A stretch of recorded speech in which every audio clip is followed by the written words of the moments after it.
Hello, everyone. Welcome to the Arsaholics podcast. I'm Raj. Thank you for all those who wrote in and said you preferred me as a host. So we are sticking in with me as a host as a result of the amazing feedback, but also because Mize is on holiday in Spain. Your dog writing you a fake letter doesn't count. Yeah, thanks to my dog for the support. And so Miles on holiday, his connection maybe a bit patchy. So just in case, we thought I'd host. We've got Aaron in and who's in his local location of very tropical East London. Miles in Spain. So guys, firstly, how are you guys? You guys well? Yeah. As well as can be given the circumstances. Yeah, I think I've been quite lucky because obviously, like you said, I'm away at the moment. So I was able to kind of switch off from the game a little bit after the result and just distract myself with other things and lots of beer and cocktails. So I guess I'm in a bit of a good position for the next couple of days until I get back. Yeah, I'm pretty sure. I take it back. I'm not okay. Yeah, I'm not okay. I was say, wow, are you okay, Rod? Look, I mean, to be honest, I think it's the end of a bank holiday weekend as well, right? So that's kind of sad, having to go back to work tomorrow. But it didn't help starting off the bank holiday weekend. Well, starting off, I guess it was Saturday, early kickoff, getting absolutely annihilated. And annihilated, I think, is probably generous. We previewed this game. None of us expected us to win the game. It was a very tough fixture on paper. So I think beforehand, everyone had their expectations, in line, I'd say. But we got truly battered. Guys, I know it's a couple of days since the game. So what we're not going to do on this podcast today, we're not going to go into intricate detail on all the various goals that we conceded. Firstly, because there's probably not enough time because there were so many of them. But also because I'm sure that, everyone's seen the game, everyone's seen the highlights, everyone sort of wants to move on. We do want to talk about some of the more thematic issues. But guys, just at a high level, how did you feel and how do you feel? after the game? Saturday, yeah. With regards to the game specifically, not just about life. Put it this way, it was the first.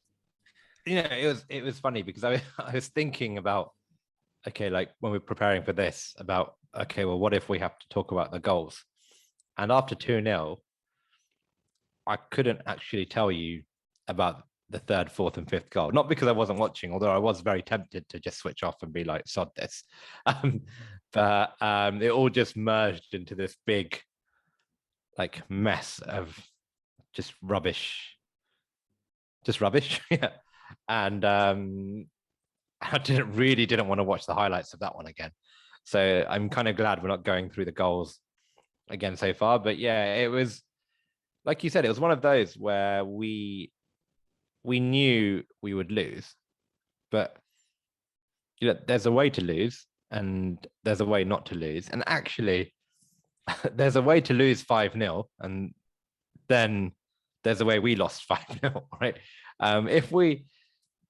If we had played that game, going forward, scoring some really, not scoring, but creating chances and Edison had made 4 or 5 good saves, and then we had done what we had done at the back, or they just cut us open with 5 brilliant goals, then you say, okay, well, it sucks, but yeah, that's kind of like the good way to lose 5-0. And then there's doing what we did, which is it brought back a lot of memories. This isn't the first time this team have done this, and we can probably discuss that. But yeah, it was not good, and I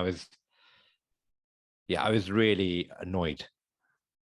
And I question a lot of the things I've probably said on this kind of channel and podcast for the last 6 months or so that we've been doing it. I question how much of that I actually believe now. Yeah, I mean, just before going to Mize, do you want to expand on that a little bit? Because that's interesting. Because what have you changed your mind on? Just the manager generally. I mean, I keep flip flopping between one school of thought, which is, okay, we lost to Chelsea, we lost to Man City, and we lost to Brentford. And that is bad in itself, but maybe only 3 points off where I would have expected to have been. And we have a couple of injuries. But the other part of me is well, even if we get those 3 players back, are we really going to be where we want to be? And are we going to experience, is this really going to get better? Or is this, because some of the things that are happening we've seen for a while. So how, is this the best that Arteta can do? Or how much can it really get so much better? Because right now it's so bad. And if it gets a little bit better, that's where we were at the end of last season. But we know even the end of last season's football, that wasn't the best. We were winning, but it wasn't the best. So does it really get significantly better? And can it get significantly better from where we are now? Because we do need to get significantly better. And is Arteta the guy who can get us there with the number of problems both on the field and off the field going on? Yeah, what do you think, Miles? Can he? I'm losing confidence, to be honest. I am losing confidence. I'm not Arteta out. I haven't been Arteta out in its time at Arsenal. I think all of us have been pretty kind of fair in terms of our criticism. None of us are kind of these fans that jump on the bandwagon and immediately want the manager changed. However, yeah, I'm losing not patience. I guess I'm losing the faith that I had before a little bit. And yeah, I mean, look, Aaron, and kind of he's touched on it. I echo a lot of what he said. It's hard to get behind what he's trying to do when you can't really understand a lot of the decisions that he's making. You're talking about going back to last season, in-game decisions, substitutions, timing of substitutions, been quite odd. And then, if you look at Saturday, for example, team selection and the setup, it's like I said, it's hard to get behind when what are we actually trying to achieve? What's the identity? I don't think any Arsenal fan could say, what is Arteta trying to implement with this group of players? And that's a worry. And yeah, like I said, the sort of team selection was really odd before the game. And even if you kind of look at it, take away the City game, even take away the start of the season in terms of the games we played, even if you look at it kind of from a level above and you look at some of the decisions that are being made with regards to players in, players out, it's all just a bit of a mess. We're going to talk about it, I'm sure, but the whole Maitland-Niles situation today, that's kind of another pretty embarrassing moment for the club and for us as fans. All of these things seem to be just happening or have been happening a lot in the last few years. And yeah, it's just become a bit of a shit show, really. It's just become a bit of a joke. So yeah, I think for that reason, I mean, it's not just Arteta I'm necessarily losing faith in. I think it's just the whole, the Edu, Arteta, Vinay, possibly leadership team, if you want to call it that. I'm just not sure they basically know what they're doing, or they've got the right level of experience, considering the situation that we were in a couple of years ago, and now the situation that we're in now. I'm not sure that these are the right guys to necessarily get us out of this hole, basically.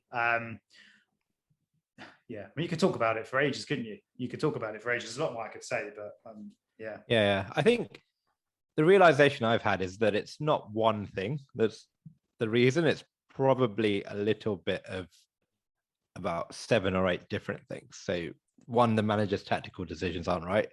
2, the manager's personnel and decisions in terms of team selections probably aren't right. Number 3, yeah, the players probably aren't letting themselves down, letting us down as well. 4, the way we're signing players, the methodology around transfers over the last 5 or 6 years is probably coming back to bite us. Amongst a load of other things in terms of like how Arteta handles the squad, how he treats players who are on the periphery, and the bizarre decisions. For example, Kolasinac, we decided last year that actually we don't want a backup left back, we'll just get rid of him because he's such a bad influence in the team or whatever. And now all of a sudden he's played 2 games in a row, despite asking us to pay off his contract so he can leave. And actually, when I was thinking about this, in terms of the back 3 that started, Kolasinac was probably the least terrible player on the day compared to Holding, compared to Chambers. Like, everyone goes on about Kolasinac. I was annoyed with Kolasinac, but Kolasinac didn't actually play that badly in the grand scheme of things, compared to Holding and Chambers, who are the guys that we actually seem to want to keep. So it's a bit of a mess, and it's not one single thing. And everyone, especially on social media, where you've got 140 characters to try and nail down this one reason why we are where we are. It's not one reason. It's about 6 or 7 reasons. Yeah, the manager is a problem, and you might be able to recover some of this by changing the manager. But even if you do, there are still going to be other reasons why a potential new manager may also struggle.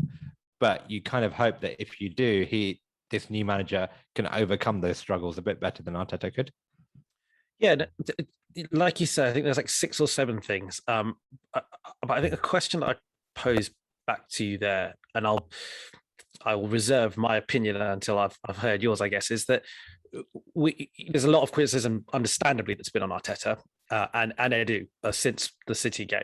And but when you look at the game itself, a lot of the players that have come under the biggest amount of flack from pundits and fans have been Xhaka, Chambers, Holding, Kolasinac, who are all from the Wenger era of signings. They're almost the last remaining bunch of external players signed. I say external as in not coming through the academy, that were signed by Wenger. How much of that do you think is a valid excuse for Arteta and Eddie to turn around and say, we're going through this big rebuild. We've managed to get some people out. We've managed to get some people in, but there's still some way to go. And those guys who keep letting us down, they're not our players. How much do you think he can say that? I mean, yeah, I think I don't really think you can use that as an excuse or a reason for, losing games or whatever we call it, failure. I think this is his 4th transfer. I could be wrong. It's this Arteta's fourth window, right? Which, that's a decent number of windows to kind of shape the squad how you want to shape the squad. I appreciate that we've struggled to sell players, especially this summer. Well, actually, no, going back the last couple of years, we've struggled to sell players that, like you said, Raj, have been brought in kind of under the Wenger, in the Wenger era, some of them in the Emery era as well, that Arteta obviously didn't like, people like Torreira, Guendouzi, etc. And it's been a big struggle, and it's been a big overhaul, and it's obviously therefore been a big job. However, you have to question like some of the decisions that have been made before you can necessarily say, well, these are all Wenger's players, so therefore, let's wash our hands of it. Even if you look at, say, Rob Holding, I'm pretty sure it was Newcastle that wanted him, was it 6 months ago, a year ago, whenever it was, and we decided to keep him, gave him a new contract. And I think they were offering fairly decent money for him at the time as well. Callum Chambers, okay, fine. I don't think anyone's necessarily come in for him, but since he has been fit, since that West Ham game last season, I'm sure he's the kind of player that a lot of Premier League clubs, maybe down the lower end of the table, would look at. Obviously, he's done that on loan, Fulham, Borough, etc. And I'm sure that he would be quite an attractive option for them. So, even when you look at Xhaka, we didn't sell to Roma because they didn't meet our asking price. And okay, fair enough. I'm not saying we should get completely mugged off, but he was, that was the kind of move that you probably needed to make and take a loss on in terms of what you're asking for. Just not so much to, you almost just have to accept the loss to move the club and move the mindset forward, if that makes sense. Going back to Xhaka and offering him a new contract, and loads of people have talked about this on Twitter, we've talked about it, it sends a wrong message. It doesn't really show much leadership, it doesn't show much direction, and it doesn't really show much of a plan. And for however much Roma were lowballing for him, for example, surely that's in that particular example as well with Xhaka, that's when we just say, well, look, we're just going to have to bite the bullet. We're just going to have to take the 10, 12, 15 million euros, whatever it was that they're offering, because we need to change our central midfield up. We need to bring in someone different, whether it's a young player, whether it's a player from the academy or whatever it is, or we bring in a Basuma or whatever. That's an area that it hasn't worked. It just has not worked with him. And he demonstrated that again on Saturday with his red card. So, like, to answer your question, Raj, no, I don't think you can use that as an excuse for those players, an excuse personally. I think he's had enough time to move them on, or make a decision to say they're not going to be good enough, you go to Edu, you go to whoever's making these decisions, say, look, for whatever the cost is, whatever we need to do to get rid of these players, we need to do that. And I know we've done that with like Mustafi and other players. We've paid them out, and we're probably going to have to do that for a few other players as well. Like Kolasinac, we might have to pay him out on his contract to get him out of the club. But I don't know. They've been pretty cutthroat with a lot of players, and there's these other players that seem to be substandard that they're still sticking with. So, yeah, I totally agree. Some of these players, like it's getting to that point now where some of these players are Arteta's players. Cedric, for example, who was awful on Saturday. He joined when Arteta joined, right? Now, yes, that was in the time of the Sanyehi Edu era as well, and but that signing was a bit of a mess of a signing. We gave him a 4-year contract, and now in pre-season he barely got a look in because he was 3rd or 4th choice right back, and then all of a sudden he's starting away to City because we've decided that he is now the best player to start at right back for us in one of our toughest games of the season. So there's no consistency in the decision making on who he likes, who he doesn't like. There was a period where Gabriel, who is apparently one of the reasons we're not defending well, when he got dropped because he had a few bad games. Pablo Mari, who Arteta signed, it was Arteta signing, right? Yeah. Who came in, I can't remember when. He was on loan initially, didn't he? And then he was he came on loan, and he was deemed not good enough to play because he had a shocker, and he did have a shocker. And we're playing Kolasinac now instead of Pablo Mari, who was Arteta's number 2 centre back. So, there's just so much inconsistency. Then the Xhaka thing really annoys me because, this isn't the first time that Xhaka's got sent off. It's not the second time. It's it's probably not the 3rd, 4th, or 5th time that he's done this. We know that Granit Xhaka is a player who, for 70-80% of the season, will have a reasonably decent game, help us with possession, keep us ticking along. But 2 or 3 times a season, he will do something that will cost us a game and cost us points. And he has done that consistently for the last 4 or 5 years. Miles, you shared an article where Wenger basically said, this guy probably shouldn't tackle. Right? So this is 2016. Wenger is saying, 2017, Wenger is saying Granit Xhaka should not tackle. Right? And if we know this, Arteta knows this, right? And the management knows it. And therefore, when Granit Xhaka is making a mistake, that is a mistake that we have decided that's okay. We're willing to pay that price because we know Xhaka is going to make that mistake, but we're keeping him on because we think the benefits of keeping him here for another year of his reasonable midfield play is worth it. Is worth him doing these things because we know that. It's not a surprise that he's done that. Is there something actually quite funny reflecting on it? The idea of a manager spending, at that time it was about 35 million, about 35 million, I think we spent on Xhaka, signing a central midfielder who's a sitting central midfielder. He's not an attacking central midfielder. No, exactly. Signing one and basically just going, I know he can't tackle. I've told him not to tackle. Exactly. It's a bit weird, isn't it, actually? And actually, I know I was a bit annoyed with the ref because that red card, you could argue was maybe a bit harsh, but you could also see why he gave it. And you can definitely see that if you're Granit Xhaka, you know that if you go in with 2 feet, you're going to get sent off. There is no doubt about it. And you could argue how unfair or fair that is. But I know that, you know that. Granit Xhaka also knows that. So ultimately, he's just been a bit of an idiot again. And he will cost us points. He'll probably cost us points again. It's a bit like David Luiz, actually. David Luiz, great defender, but you know he's going to cost you 6 to 10 points a season just by doing something stupid, and we got him out as well. So yeah, I am the consistency, and no manager can say these aren't my players, because ultimately any manager who comes in is expected to perform with the squad you have. And if you can't make the most out of your squad, it's almost very arrogant to say these aren't my players, therefore I am not responsible for getting them to perform. You have to accept some responsibility, and ultimately you have to accept responsibility for the players that you pick and that you put onto the pitch. If you give Granit, if you're starting Granit Xhaka instead of Lokonga, you're accepting the mistake that Granit Xhaka makes. If you're starting Cedric at right back after having dropped him last season, brought him back in, dropped him, whatever, over Bellerin, Chambers, whoever, you're accepting the Cedric's performance. That's on him. So I do think we will get better with better players, but that's obvious. Every manager and every team can say that. So yeah, he does have to take quite a bit of responsibility. The question is that enough to see him get sacked? And when is enough? That's a different question. But is he under pressure and is he responsible for some of the performances and the issues? Absolutely.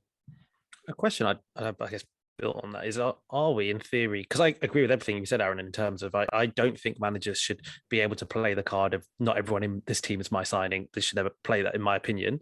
But if we compare, let's cast our minds back to, I think, February 2021. So February of this year, we played Man City the last time when we were at home. We lost 1-0. If you recall, Sterling scored that headed goal in the second minute, right?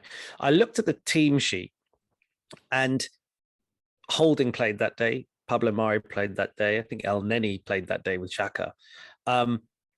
Basically, arguably, a lot of the players who played the other day, this Saturday, just gone, played that game as well. He set up with a back four, etc. Where I'm going with this is there an argument to say that we've gone backwards in some ways? We effectively have just got absolutely annihilated. And it felt like, if we go back to February, you talked about a manner of losing. We only lost 1-0. We conceded in the second minute and actually found a way to just, I guess, survive until the 90th minute without, until the end of the game without conceding more. And when you're 1-0 down, you're always in the game to some degree, aren't you?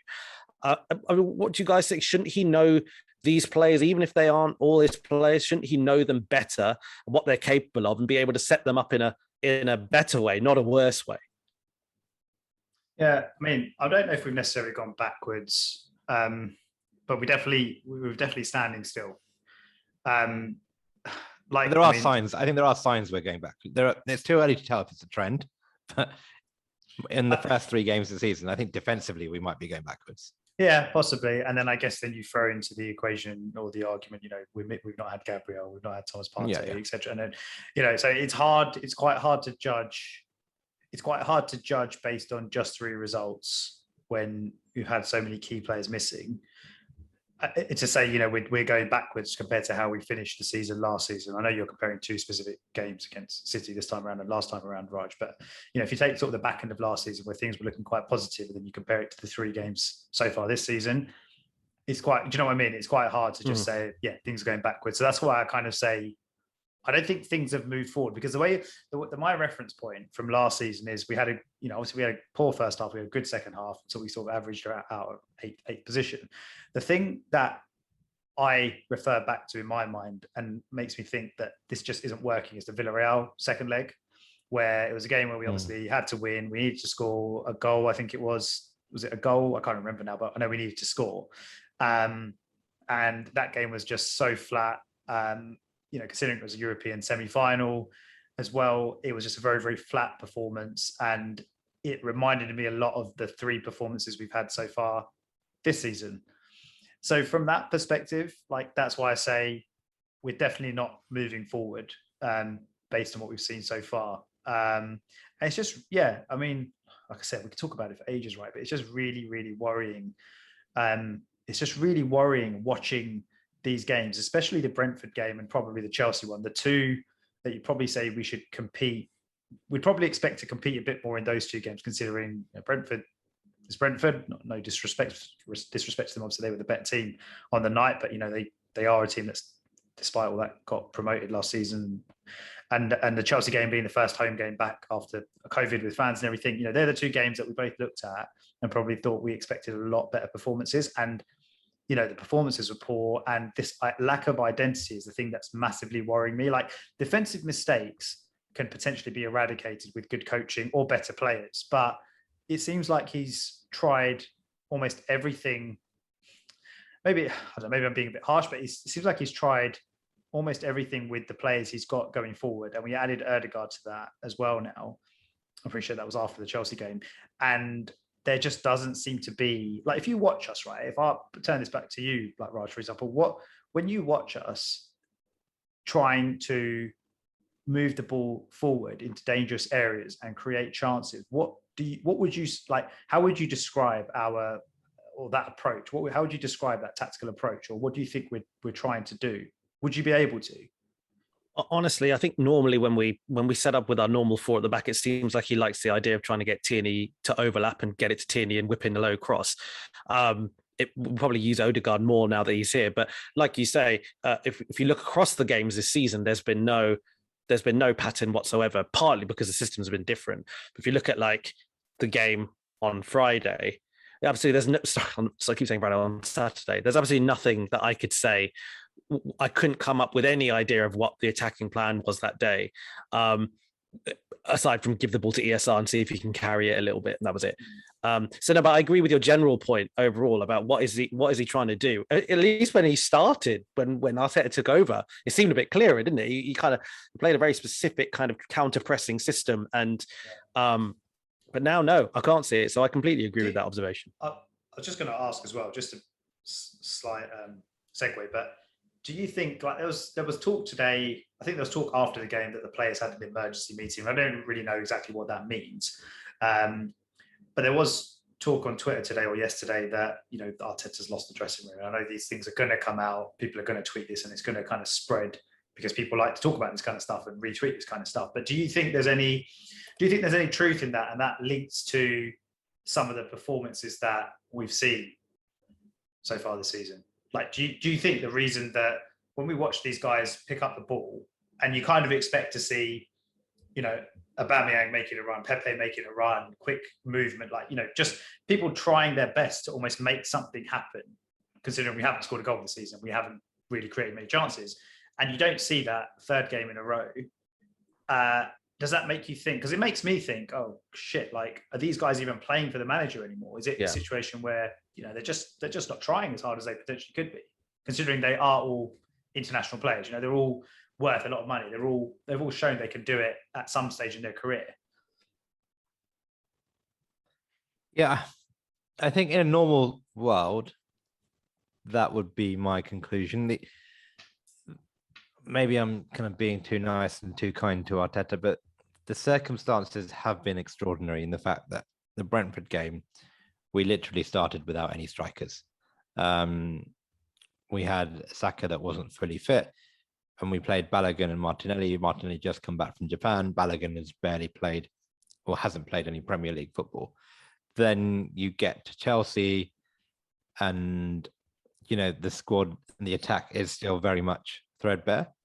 And then you come to City where the players in the attack actually for the, on paper were probably a bit more fit and probably as ready as they, what we'd say is close to first choice. But then,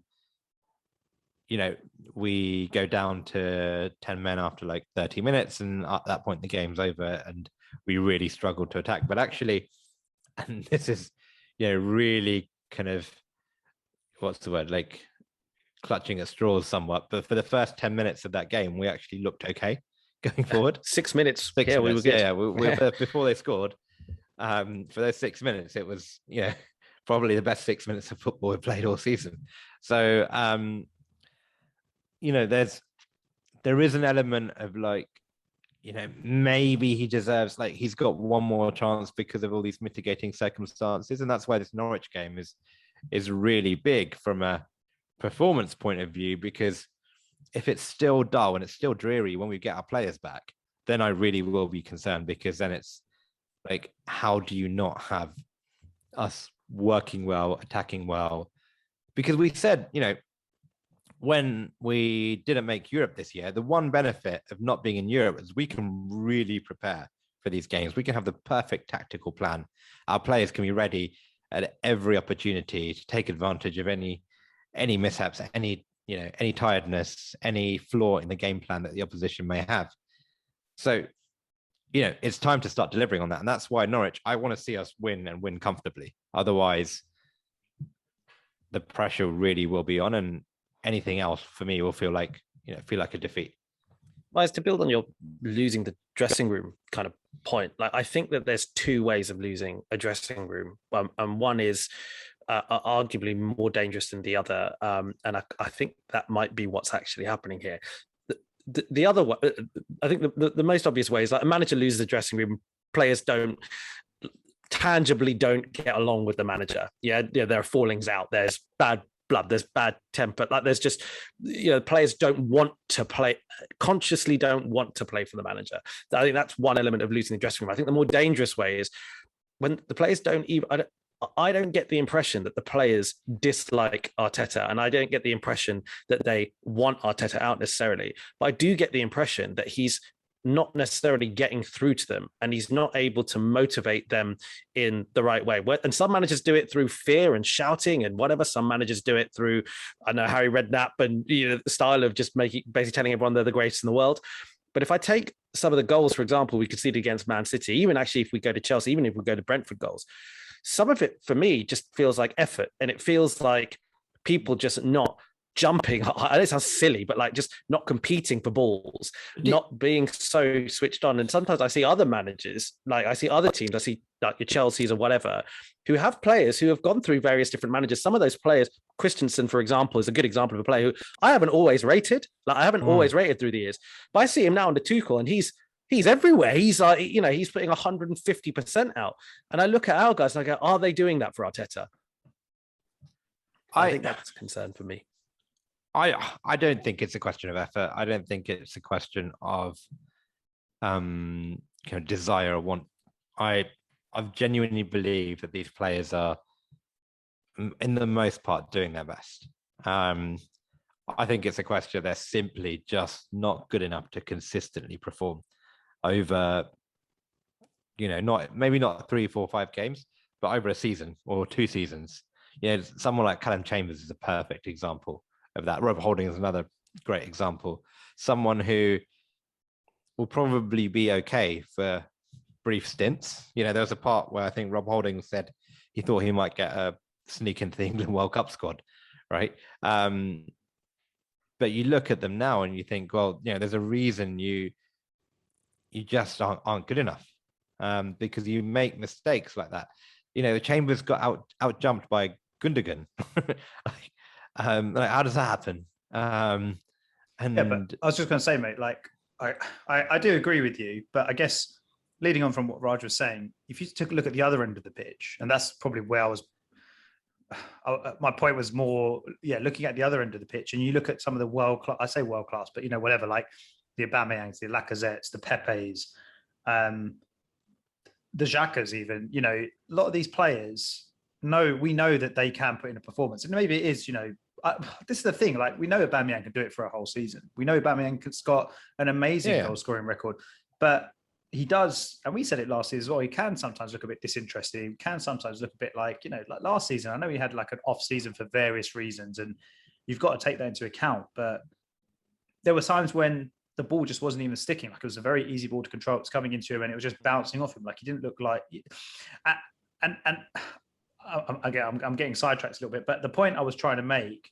is when you're in a position that we've been in, especially after the first game, the Brentford game, right? We lost a game that we should not have lost, and we put in a performance that we should not have put in, considering it was the first game of the season. When you go into the home game against Chelsea, these players should be completely like fired up, whatever you want to call it. Like they should just be up for it. London derby, fans are back, full stadium, etc., etc., etc. And they weren't. Like it was another very flat performance. And then you could take that back to the Is that because of effort, or is that because of the coaching, the game plan, the tactics? The coaching, game plan, whatever the coaching, the game plan is, right? At the end of the day, I kind of feel like your game plan gets, of course, that's key, that's important. It gets you to a certain point, but then also you kind of are looking at certain players to just explode a little bit or to almost take a risk. And I don't see this team doing that. And maybe they are being told, keep that, what's the word? Handbrake down, basically, handbrake on, whatever you want to call it. Like maybe they are being told, no, don't try a 25-yard shot. Don't make that run. No, we want to keep passing it, left and right until we get it out to Tierney, whatever it is. Like I can appreciate that. But I don't know, man. I just kind of feel like, I'm not saying that he's necessarily lost the dressing room, but there's a lot of stuff that's been coming out. We've been hearing loads, you hear loads of stuff and you don't know if some of it's true or not. And you've got to take some of it with a pinch of salt. But you've also got to look at it from, if you look at the last couple of years and look at a lot of the players that Arteta has clearly said, I don't fancy you, or I don't like your attitude, or I'm, whatever it is. And the way he sort of treated certain players where, it's almost like they've done him wrong once, and then that's it. I'm cutting you, and I want to get rid of you. The Guendouzi's, the Torreiras, the Özils. And if you're a player in the dressing room, if you're an Aubameyang or a Lacazette, and you're mates with these guys, even if you look at what's happened to Maitland-Niles today, even if you look at what maybe happened to Willock, like, I'm not saying they're necessarily been treated badly. We don't really know, but you could potentially, like, if you're a bunch of mates and a couple of your other mates are being told, yeah, like, I spoke to the manager, he wants me out. That kind of disharmony starts to spread a little bit, and it's now getting to the point. It feels like it's now getting to the point where 2 years on, it's now getting exposed, or it's now kind of coming out with the Maitland-Niles Instagram post today. Like, as bad as that is, that kind of maybe shows where Arteta is in terms of his, like, man management of the squad. Yeah, I agree with that. And maybe that's reflecting I think they're two different performances things on the pitch. I think they're two separate things. I think I'm beginning to question if Arteta tactically is coaching this team well, because of what you said, Mike. Like, there are just so many examples there where we're just not taking risks. We have some really talented technical players who can take risks, who can play through passes, who can get on the end of things, and for whatever reason, we're not. But I also, and I wonder if that's a tactical issue, or the way they're being coached to say, how this is how you play. And I don't know how much of that is bad coaching or bad players executing the plan badly. Like, another example is our pressing. When Arteta first came in, we were pressing really, really well. But there was a moment during the Man City game, and I think it was before their first goal, where Ederson stepped out into the defense and no one knew what to do. Like, the pressing, we do this weird thing now, which really annoys me, which is like half press, where one or two people go and press and everyone else sits back. And all that does, if you're going to press, you have to do it as a team, right? If one person does it and no one else does it, you just leave gaps all over the pitch. And that's what happened with Ederson. Isn't right? That, so then, sorry, not to cut you off, but isn't that then kind of almost backing up what I'm saying, where some of the team are doing something, some of the team are doing something else? There's no kind of cohesiveness. Surely that's on the manager to be like, press as a team. Yeah, right? But then if they're not listening, like if Aubameyang's like, no, are they not listening, or is he just not doing it, coaching them well enough? I don't know, mate. But you could be Aubameyang sitting there being like, Lacazette's come over and said, yeah, they're not offering me a new deal and they're not letting me go. But whatever. Or Maitland-Niles comes over and says, Everton want me, but they're not letting me go. And all of these kind of things, the Özil thing and the Guendouzi thing. And I just have this feeling that it's reaching a bit of a point now, like almost like a boiling point, where some of these players like are not willing to accept it anymore, almost. Like, the way Arteta seems to be very cutthroat with a lot of things. Even the Aubameyang missing the North London derby last season, or being dropped from the North London derby, we're never going to really know what the reason was. But it's obviously was a disciplinary thing. Yeah. And it just doesn't seem like Arteta has, and again, maybe it's something he comes with experience. This is his first coaching job, first manager job, but it doesn't feel like he's able to deal with some of these situations, or he has dealt with some of these situations as well as he could have. Or I agree. And I just feel like that's spreading in the squad a little bit. And then we're starting to see these really drab performances where they're going out on the pitch and they should be performing for the fans and for the club, but they're almost just, going through the motions. Mm-hmm. Kind of what we saw at the end of the Wenger era as well. But at the same time, even at the end of the Wenger era, we still saw lots of chances being created. We still saw lots of goals going in at either end of the pitch. So, it's probably a bit of everything, right? And I think, just to quickly, but I do definitely agree with you what you said, Miles, which is the man management issue is definitely becoming more prevalent. Like, we have the Maitland-Niles situation that came up today. Like the Torreira situation, what on earth happened there? When why on earth was he allowed to just basically skip pre-season when he's a contracted player of Arsenal who's just come back from loan? Like, how was that? Look at Kolasinac. We were happy to give this guy away. He was supposed to be sold off, and now he's playing 2 games. Why can't Torreira get a game here and there in a League Cup game? The Saliba situation, the Guendouzi situation, the Ozil situation, the Willock situation, that just the right back situation. Bellerin, for example, another one. Leno, what's going on with Leno? There seems to be a recurring theme of there are a lot of players whose futures at this club are just not very clear. And I don't know if that's just us looking from the outside, but it seems equally that, going by what Maitland-Niles posted today, even the players are equally as confused as to where they stand with this manager and this club. Well, let's talk about that one, because there's so many situations like you've listed off, and if we were to discuss all those individually, I mean, we'd be here for days. I'm sure we'd happily do it, but no one would listen. But that one in particular, because something has happened today, which you've touched upon around Ainsley Maitland-Niles' Instagram post. So, going back to one of the things we talked about really early in this podcast was about squad management and the ins and outs, etc. How have we got ourselves into a situation where we have 4 right backs, none of which the manager likes, and one of those being Ainsley Maitland-Niles, who's basically now got to the point where on Instagram he's saying, subtext, I'm fed up, let me go, I just want to play football. Right? What do we? Because there's so many things that scream out with that, right? There's that, oh my god, how has a player been allowed to do that, or thought it was a good thing to do that? So there's stuff about the player, then there's the stuff about saying, how has Arteta created a dressing room where someone can do that? All that kind of stuff. I mean, thoughts, guys. I guess the other thing to add is then about half an hour later, David Ornstein dropping the story that Ainsley Maitland-Niles came back from loan and decided to commit to playing right back, and told Arteta that he was happy to play right back all of a sudden, which is a very interesting subplot. This is what I mean. It seems like it's almost like it's done now with Arteta, where he's obviously gone to Arteta and said, I want to play central midfield. Arteta said, no, we'll send you out on loan. He's gone out on loan, hasn't really worked out, whatever, didn't really impress or stand out. He's come back, maybe decided after that experience, okay, I'll stick with fullback, and Arteta's gone, well, your chance is gone. Sorry. That's kind of how it feels from the outside. Raj, I'm keen to get you. I appreciate that you've been asking a lot of the questions. Keen to get your thoughts on it already. But to be honest, it is that I'm not sympathetic towards Ainsley Maitland-Niles, because it feels like, I know we will never know the true story of a lot of these things. We'll never know the true story about Ozil's situation. We'll never know about Torreira. We'll never know all the ins and outs. But with Maitland-Niles, it really feels like he really wanted to play in central midfield. He went to West Brom to play in central midfield, rejecting offers from Leicester and Southampton because he wanted to play in CM. Even Sam Allardyce, who never backs up Arsenal on anything, basically said after the loan finished, didn't he? He said, look, I think if I was Maitland-Niles, I'd just play wherever the hell I was told to play. We know that he has we know he has said he wants to play in central midfield. Now, David Ornstein is now saying this season, he said he wants to play right back, but I'm kind of with you, Mize, on that. I feel like Arteta might be turning around saying, all right, mate, where were you when I needed you? I needed you to play right back, and you said you didn't want to play right back. But to counter that fine, well, but we still need a right back now. This is a crazy situation, right? We need a right back. Yeah. It's obvious we need a right back. We're going into the market looking for a right back.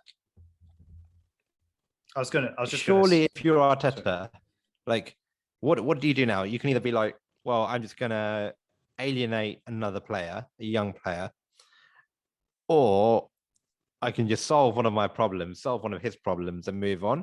And the funny part is he came on, right? He came on once. He never got to Brentford. So he's making appearances now. I don't know where he's played sort of all over the place, largely in midfield, I think. So surely manager says, right, you've learned your lesson. Fair enough, you're not going to be first choice, but you are going to be second choice right back at this club. And the other thing is he played left wing back in the cup semi-final and final. He did, yeah. And he's obviously done Arteta a favour, maybe not a favour, but he's always gone into a position he's not familiar with. And end result is we've won the FA Cup. So that should build up some credit with Arteta as well. Feels like it has. There's the other thing, Mize, where so that's all true, but there is other stuff, again, the stuff that we might not know, which is disciplinary stuff, because one of the things we know, because Ainsley Maitland-Niles admitted it in an interview, was that he has turned up late for training at least once and was disciplined for it, right? So he even said that himself. He said, it happened once. We don't know, it might have happened more than that. There may be things that Arteta has said, do you know what, I can't I have to punish this guy. Now, the thing I do feel a little bit sorry for Maitland-Niles is it seems like,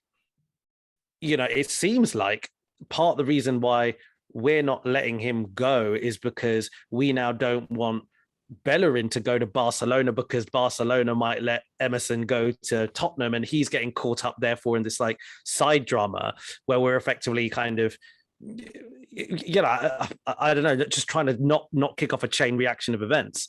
And if that's the case, if really, we're keeping him because we're just a little bit worried, we don't know how that situation will play out. I feel a bit sorry for him there. But I mean, I would have to agree with the general point I think that you said, Aaron, and before, which is I think he's in the very least our second best right back on paper. So it's tough. It is tough. Yeah, I think he is a player who has been very badly advised. Because ultimately, even if you are a bit annoyed, you don't go and post it on Instagram like that. And you might be right. There are ways of dealing with that situation. And by posting on Instagram, you're not doing yourself any favors. He just needs some good advice, but at the same time, he's in a very difficult situation. So I do have a bit of sympathy for him, but it's impossible to know because we're only hearing one side of the story. And like you said, we don't know what kind of disciplinary issues he's having. Maybe it'll come out all in the Amazon documentary. Yeah. I was just going to say, just really quickly on the Maitland-Niles thing as well. I'm sure, I could be wrong, we got offers for him last summer, was it? There was a story of Man United being interested as well at one point, wasn't it? I was there. I remember, was it Wolves? Wolves wanted him. Wolves were definitely interested. And, like this is, again, it just comes back to the management, the squad management, transfer decisions, like they've done it with Willock. They've taken the money and they've got good money for him, and they've sold him at a high, basically. They've sold him at the highest point they probably could ever sell Willock for, unless he ended up playing a season for us and did absolutely amazing. So they've kind of done well on that. Maybe they're learning. But yeah, if you look at some of these other decisions, Holding, Maitland-Niles, Xhaka, you could argue as well, a few other players, like they just haven't got it right yet. They just haven't got it right so far, I feel. And I think, guys, we've got the international break coming up. We are going to do another episode before the next game against Norwich. So we will, at that point, have the window closed, right? The window will have closed by then, and it closes for us anyway, at the end of day tomorrow. So it's still possible that a lot of things can happen. By the time we release this podcast, Ainsley Maitland-Niles may have gone, other players may have gone. What do we fundamentally, though, do we think that, and Aaron, and actually maybe you want to expand, because during this episode, I see you've just messaged that Willian's leaving has been made official. So there's lots of PR going on about how he's done the noble thing and sacrificed his contract and all that. I suspect that's probably agent talk. But yeah, it doesn't sound like we've paid him at least completely to leave. But yeah, certainly it's positive. At least he's, we say thank you. He was never. Yeah, I say well done. We took a gamble, Willian, for whatever reason. Didn't work out, but at least we've moved on from that quickly. Agree. And I think, although let's just say hypothetically he has agreed to completely, terminate his contract and walk away and take this guy, to a certain extent, like I sort of think, all right, fine. That in some ways is a relatively noble thing to do, but also he's probably also thinking, well, genuinely, I'm not going to play in this team. Like, the manager clearly doesn't rate me, so I can take the money and basically not play football for 2 years, or I can actually, like, he's probably made enough money. He's probably got a shed load of money. So I think actually I quite like to actually play football for 2 years. So what? Maybe it is genuinely just one of these cases where he wants to play football. He knows he's not going to get it from us. In some ways, I am very, well, not in some ways, in all ways, I'm pretty happy that this story has come to an end. Although I did see the rationale in signing him in the first place, and I was obviously wrong. But again, like him, do you see the same thing happening with anyone else? Kolasinac, well, I thought he had his contract terminated a couple of weeks ago, but suddenly he shows up in our last 2 games. So could it, maybe Torreira's going to come back next game? You never know. We never know. Yeah, there's a few rumors floating around. Incidentally, there's a rumor floating around on Twitter that AFC Bell has tweeted that something It was very cryptic that basically something big is going to happen, might happen in the next few hours that will question how the club is being run. I mean, like, I feel a bit like, I'm not sure I can even report the tweets of an Arabic bell, but that is Arsenal Twitter. But let's see where that comes to. I don't think we can really discuss it much because that's literally all it says. But he also tweeted just before about El Neni. I think he said that El Neni moving to Galatasaray. Yeah, there's loads of players. Like I said, I think there are pretty much like 10 to 12 players that I wouldn't be upset if they left in the next 24 hours, as long as we get reasonable value for them. We don't need as big a squad. We simply have a too big a squad. So not all of these players need to be replaced. If Reece Nelson goes, he has gone. He's gone. Oh, is that official now? He's gone to Feyenoord on loan, yeah. Oh, is that confirmed? Okay, well, Reece Nelson's gone. Willian's gone now. These players don't need to be replaced. But we do need to sort out the right back situation. We do need to sort out the midfield. And the striker situation itself needs resolving as well, because we've got currently 4 players there. But there's probably 3 or 4 that we don't actually want here in the long run. Do you guys think if Bellerin leaves today, tomorrow, and if Maitland-Niles does get a move, do you think we sign a right back, or do you think we go Chambers? God, can you imagine? So you think we'll Chambers go to see them and say, "Oh my God, Tavares, left back / right back." If genuine that question, happens if that happens after what happened at City, I think that's bordering on negligence. You can't do that. But okay, so if you keep Bellerin and play Bellerin, that's what I would. He's not going to. Bellerin is not great. He's not great, but yeah, but Bellerin's not going to play now, right? We know that Bellerin's kind of. Is he not? Why? I don't know, but exactly. he's not played a minute. Another this mystery season, right? of a player that isn't in and out of the squad for whatever reason, right? Unless they knew that a move with him was going to happen, and maybe they've been trying to get a target. They're trying to secure a target before they announce he's gone. I don't know. I'm not sure, but he's definitely out of favour, or for whatever reason, he's just not going to get any minutes. Like, as in, he's like last choice right back, pretty much, isn't he? If the club have said, actually, like looking at Chambers and looking at Cedric, that we can do, these 2 guys are right backs for the rest of the season, there is something very, very wrong about how we're doing coaching. I mean, Suarez is not going anywhere. No one's going to come in and bid even £1 million for Suarez. No, right? fine, but leave him as, if you said Cedric as second choice, I'd be like, okay, fine. That's a bit like, I don't really rate him, but as a second choice, fine. But then who is our number 1 right back? Well, it looks like it's going to be Chambers, right? Oh, sounds like it. Because I wouldn't be surprised if this Emerson deal from Barcelona to Tottenham happens. I wouldn't be surprised if Barcelona came in and just loaned Bellerin for a year. As a, he's from Barcelona, like they can't really afford to do much. They might just do that, and he might be happy to do it because, like you guys have said, really, he's clearly so out of favour to the point where, he's just nowhere to be seen almost. I can't imagine him being reintegrated just because we couldn't sell him. Like, I think the danger is that so not to circle back to Xhaka, but we had this debate on WhatsApp, and I have to say my mind has changed now, and I'm more in agreement with you guys than I was when we discussed it, which is that we discussed whether we should have sold Xhaka for effectively a cut price, fee for something that, and I said at the time, I was like, I don't think we should have done that. I think we should, we were right to hold out. But the fact is, it was so clear that he wanted to go. I mean, he even said it. He had that interview where he was asked about his move, and he said something around the words. Rome is a nice city. Rome is a nice city. Yeah. The club know what I want to do. Interview in Italian or something like that. Yeah. Something like this. One idiot. So he wants to go, and now he's playing for Arsenal. And he's starting for Arsenal. Yes. And he was captain in Aubameyang or something. Yeah, and he gets another. You kind of go, and now the problem is, anytime Xhaka does something bad, it's going to be even worse from the from a fan perspective. You're going to be, and so Bellerin in a similar way, we know that he doesn't want to be there. You absolutely know he doesn't want to be there. So if he turns up on the pitch and doesn't put a great performance, we're all going to be so toxic. Like, even if we're not the sorts of fans who will be verbally toxic in the stands, but we will feel it. I'm sure, I will. Certainly, I'll be there going, does he even really want to be there? Is that why he's not performing? Because he doesn't want to be there.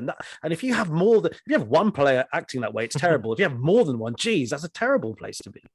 Yeah, no, I can't can't disagree with that.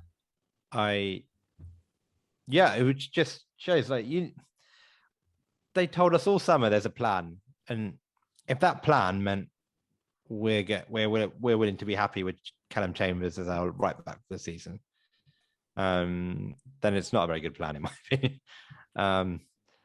So let's see. A lot can happen. Yeah. Sorry to interrupt, but I was just going to say, because reminiscent of when we lost 8-2 to Man United and that crazy transfer window, which involved on deadline day randomly signing Mikel Arteta, out of nowhere. Do you remember that window? It was yeah. Some awful ones. You're far too young. Exactly. And I wonder, could they, I want to say do a madness, but will there be something unexpected? I think if there is something unexpected, I feel like it would be in that right back position. It would be, will they randomly just try and, if they can get a couple of these guys out on loan, will they go for Max Aaron, someone like that? I don't know. Do you think there's a chance we might go, because there was a tweet from, I think, a fairly reputable guy, I can't remember who it was, saying that Liverpool, United, Spurs and Arsenal all interested in getting Bissouma before the transfer window closes, and Brighton are willing to sell him for around £35 million, euros. I'm not sure. Do you think they might look at, I don't know, do you think that's like a deal that they might look at doing, especially if El Neni goes? And apparently we wanted him earlier in the summer. Jack is injured. Jack is injured for Jack is suspended for the next 3 games, right? That means we're literally going to be running with no Partey in January. Partey should be back after the international break. In January. AFCON. Yeah, I just meant just literally for the next 3 games, we're going to be really short in central midfield. Right? And we've loaned Aziz out, haven't we? So. Loaned Aziz out, yeah. Like, I'm just thinking, exactly. Loaned Aziz out. If El Neni's potentially out, obviously Xhaka, big question mark over him anyway. Makonga's still pretty young. Do you think they might look at strengthening there? They might just look at someone established. Should they? Absolutely. But will they? I don't think so. And do you know what? Obviously, I think we'd all be happy if we signed Bissouma, but you'd have to say that, again, that's an epic failure of management during a transfer window, where at the beginning of the window, it seemed pretty clear that central midfield was a position that we'd like to strengthen. It felt like Bissouma was almost actively touting. It felt like his agent was actively trying to get a move, basically. And then, to leave it until deadline day to pull off something like that, fine. I'd rather we did it than we didn't. But then I would, to be honest, guys, that may be the nail in the coffin for me as to whether I think that Edu has any real control or real plan over what's going on. Because at the moment, I'm still in this frame of mind where I'm willing to see how this season pans out, and when people come back to fitness and etc. I'm still willing to see that, but I don't know how many more incidents of just randomness I can take without feeling that there is just no control whatsoever. Yeah, I'm with you on that. I've always been a bit skeptical of Edu, just because of the connections that he had with Kia and how he came in, and he was very much part of that whole Raul saga as well. But he somehow survived that bit because he was relatively new. So I've always said, let's judge at the end of the window. We're becoming very close to the end of this window. So let's judge. And maybe in our next podcast, we can do that judgment and pass that judgment. Do you guys think Arteta will last the season? So when we discussed this in the last pod, I don't think my mind has changed since then necessarily. I think that he won't last the season, but I think that he's not going to get sacked during this kind of during this break. I think he won't. I desperately want him to last. I want him to do well. Don't get me wrong. I just can't see how suddenly we really start. We need to win. So much to fix. Yeah, exactly. We need to win a lot of our upcoming games for it to even be close to the points tally that we had last season after 10 games, which last season we've talked about. It was a disaster. So he's really swimming upstream. We haven't scored a goal, guys. Do you know what I mean? I can't see it. I think we can talk about these next 4 games or whatever. We've got Norwich, Burnley, then the League Cup game against AFC Wimbledon, and then Spurs. Right, or something like that, maybe around then. I honestly think he needs 4 wins. Yeah, I agree with you. I think anything less than 4 wins, and he is, and 4 convincing wins, maybe not against Spurs, but 4 convincing wins, showing that we're finally making progress on how we want to play when we have our players fit. Yeah. Even if it's 2 scrappy 1-0 wins, I think that's arguably not good enough. What happened to the performance? You know, performances are more important at this stage than results, haven't it? Yeah, that's what I meant, right? Oh, no, you just said 2 scrappy 1-0 wins will be fine. No, I said it won't be fine. Oh, sorry. Okay, that's I'll blame that on so the I think international connection. Yeah. yeah. So I think two scrappy 1-0 wins. If we're not playing good attacking football, and it's still this dull, dismal. Let's just say we score 2 goals from. One's a set piece goal or penalty, and the other's an own goal or something like that. Say, we win. Say it's four scrappy wins. Yeah, no manager's getting sacked after 4 wins. No, however bad they are. I don't think he will get sacked, but you could argue that we're not making progress, and therefore he should get sacked. Okay, so do you think it will last the season, Aaron? I want him to. Yeah, I think we've said this. Yeah. We all really like him. Yeah, we really like him, but I can't see how he turns this around. It has to be at what basis of where have we seen this turnaround? We haven't seen this turnaround before. We haven't really been playing the kind of football that we think should be acceptable. So where is it going to come from? It's not like we're going back to something that we used to do. He has to find a new level. And there's no evidence that he can find this new level. And that's kind of why a lot of people are like, I don't think he can. And that's a fair decision. If you think he should be sacked, it's basically because you are now convinced that he's not going to get us to that level. I think he deserves maybe one more chance because of the injuries and the kind of crazy set of circumstances that have led to these first couple of games and the 0 points so far. But if he can't do it in the next 3 games, then you kind of just have to say thank you very much. But it's just not working. Part of the reason as why I think that he won't last is because I think the board will look at this still. I know they've backed him up in the market, don't get me wrong. Therefore I think they are invested in him. But I think they will look at this and go, the squad is good enough to finish top 6.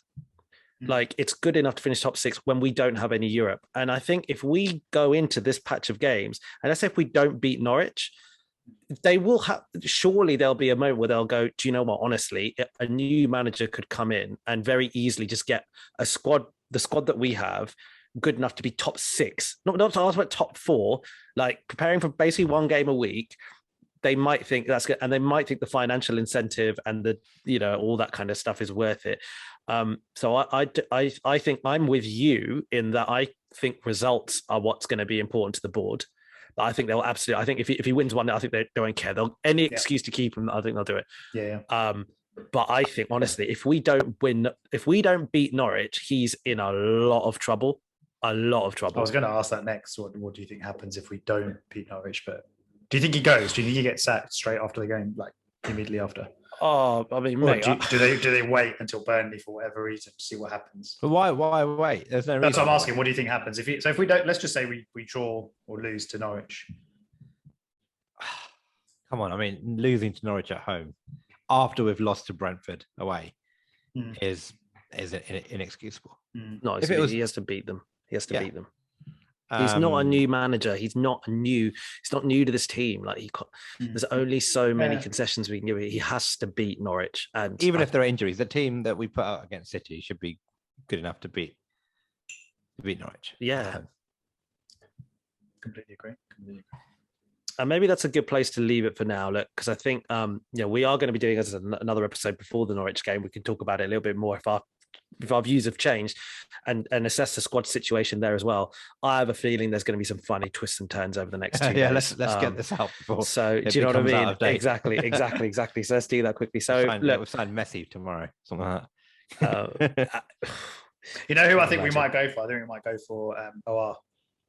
Oh, yeah. I think it'll be an odd one because it seems like he's not a player that we need. But I think Arteta might be a bit in a bit of desperation mode, almost a signing to lift the spirits a little bit. And we know his cut price. Fabrizio tweeted saying he's been offered to Tottenham and Arsenal. Keep an eye on this one. I think he tweeted that last week, and I just feel like that might be a deadline day one. Leon and all French teams seem to need the money as well. So I don't know. That might be one I think that. Do you remember? Sorry, when you said that, it just made me think that we obviously weren't doing the podcast then, but we were talking about last January when we were saying last summer even, we were saying how funny would it be if we just triggered Thomas Partey's release clause tomorrow. Yeah. We were like, what if they're doing Vinaya sitting there just thinking, fuck it. let's just give them 50 million. We go and do it. And they did, didn't they? So I'm interested in what your prediction is. Maybe that's it tomorrow. No, let's do that. Let's wrap this up. Let's wrap this show up by that. What is our deadline day prediction? What do we think is going to happen in the next 24 hours plus? So I like what you said. I like your our thing is a good one. I think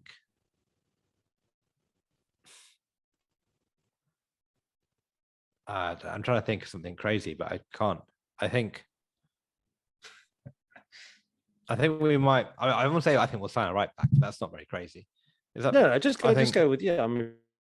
I think we'll sign a right back. Who do you think will sign? A good right back. I have no idea. I don't know any right backs. A good right back, not a crap one. Not crap one. I can give you about 4 or 5 of crap ones just at Arsenal alone. No, I don't know. I mean, my scouting knowledge of European continental right backs is. Imagine we sign not ideal. Bertrand to play right back. I think Aaron and fucking gonna have a heart attack. No. My prediction is though we are going to be very, very unhappy this time tomorrow. Wow. We're just going to be annoyed and angry because I don't trust the people running this club to do what is needed to give us a team to really compete this year. So I think it's going to be another season of making do with what we have. And the caveat is we have made some good signings, but ultimately we'll still be compromised in a number of positions where we either take gambles on fitness, gambles on people not getting injured, or gambles on players like Chambers, Cedric, for example, to come good. So I think after the start we've had, they're in like I said, kind of a bit of a desperation panic mode. And I think they're going to look tomorrow for signings or 1 or 2 signings where you're going to kind of appease the fans a little bit and players that can just come straight in. Obviously, they've gone for a certain age profile with the signings they've made. I think they're going to maybe look at ready-made options that can come straight in. I think right back and mid-central midfield are the obvious ones. I'm not, like Aaron said, I can't really think of any right backs apart from like Max Aarons. There's probably loads in Europe that they've maybe looked at. But I think OR is the one that they might look at trying to get done and try and get him on a bit of a cut price deal. And I think there will be quite a few outgoings. Like Raj, you said, Reece Nelson's done. Nketiah, I think they're going to have to... Nketiah or Balogun, like one of the two really needs to go on loan. Like, it just doesn't make sense. I think it might be Balogun. Yeah. Just because he seemed... Yeah, I mean, look, we can talk about this for ages. But if you're Eddie Nketiah and you're like, I've got a deal with Palace, like pretty much done, and for whatever reason, like I don't know if there was a reason confirmed as to why that hasn't gone through today, and now they're looking at Edouard at Celtic. It sounds like it might be like negotiation tactics, and I think they'll come back from Nketiah because I can't imagine Celtic selling their star striker on deadline day. Hasn't he been linked for the last like 12, 18 months to Premier League teams, like even he has, man. But like, as in without a replacement. Yeah, that's all I'm saying. Deadline day, that's it. Yeah, so, I mean, there's no reason to start declining bids, and let's not get into this. But I think there will be surprises. I think there'll be, like I said, hopefully 3 or 4 outgoings. I think Bellerin might be one of them. Kolasinac probably. Who else will go? Maitland-Niles, maybe Maitland-Niles, Nketiah. Yeah, that's it. Yeah, I pretty much agree with all that. I can't see how you keep Maitland-Niles after the Instagram post. I think it's just a bit weird. So I think he'll go. I think I pretty much agree with what he said. I actually agree with you, Miles. Like I hadn't thought about that before. I think OR is like a really plausible thing, because you know that that's a player that they've clearly liked for a couple of seasons. For one reason or another, they've chosen not to pull the trigger. There have been some concerns, I think, floating around behavioural stuff, behavioural concerns being the reason why basically no club has gone for him. I wonder whether they just go, we need to bite the bullet, and the fans will probably be happy. And to be honest, with Xhaka's suspension and etc., I think they might well do that. So yeah, I can't see Basuma. I can't see Brighton selling Basuma on this late notice. Yeah, it'd be great though. It would be great, right? Yeah, Basuma would be a fantastic deadline day signer. I'd be very, very happy with Basuma. I think we all would, right? Like, that's the type of signing that we need to try and just lift the mood of this club. Yeah, to actually say, look, we know we needed a step change, and here is another first team player. Yeah, to help us do that. But I don't see it happening. Well, watch this space. Okay, guys, thank you both of you, especially you, Miles. Thank you, real dedication, mate. You know, like I know you'd rather be boozing. Well, you are boozing it up, to be honest. But I think you need it when you talk about Arsenal these days. Exactly. Enjoy the rest of your time and. Cheers, lads. It was a good chat. Connections dropping out there. Just on time. Yeah, just on time. Yeah. Cheers, mate. Like, thank you. Thank you, Aaron. And okay, everyone, thanks for tuning in. We will talk to you next week when we may or may not have a number of our players, and we may or may not have one or two more. We'll see. All right. See you later. See you. Bye. Cheers, guys. Bye.